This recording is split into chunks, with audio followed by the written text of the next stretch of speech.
Hello, my name is Josh Love, and today I'll be looking into the perils of raising university fees up to a potential £9,000.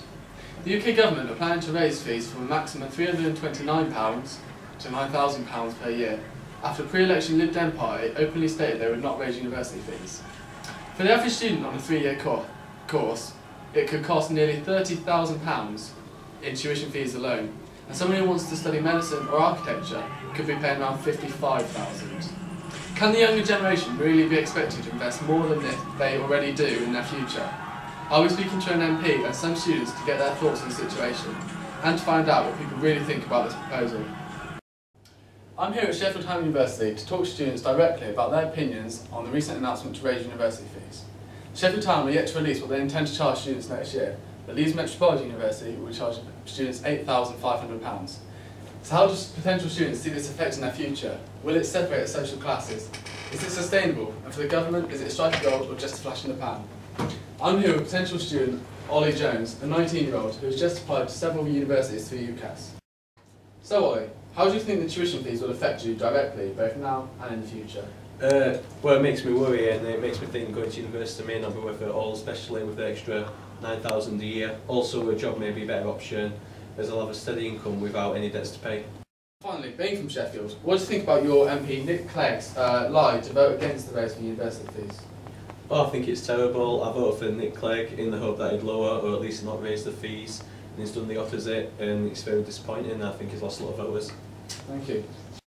Also with me is a foreign student, Bin Pan, who currently pays more than £9,000 a year on tuition fees due to British law.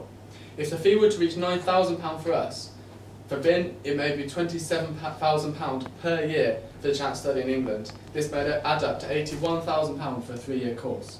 So thinking back 2 years, would you pay £80,000 to come to university? No, I would probably go to America or Australia with this money, as it's cheaper. I would pay less there. And you know, the more money I have to pay, the more pressure there's on me. In China, we do not have student loans. That means our parents pay this money. If I can't find a good job, I feel sorry to them. That's it. Thank you to both of you for joining me.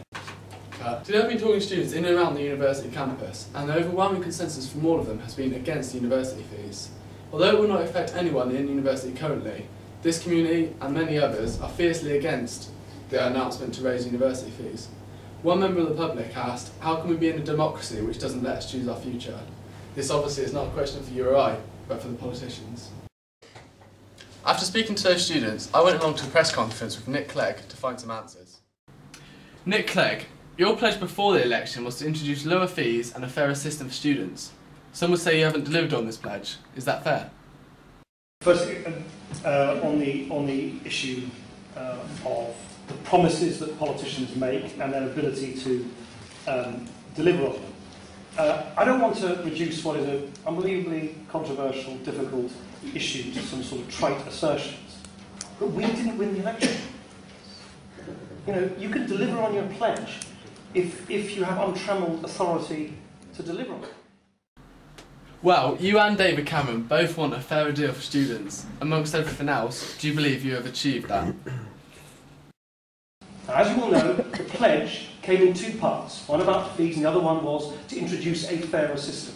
I passionately believe, I know we're not getting much of a hearing about it, but I passionately believe that when people look at the details of what we're introducing, it is a lot fairer than what exists at the moment. And if you don't believe me, just illustrate that by some facts.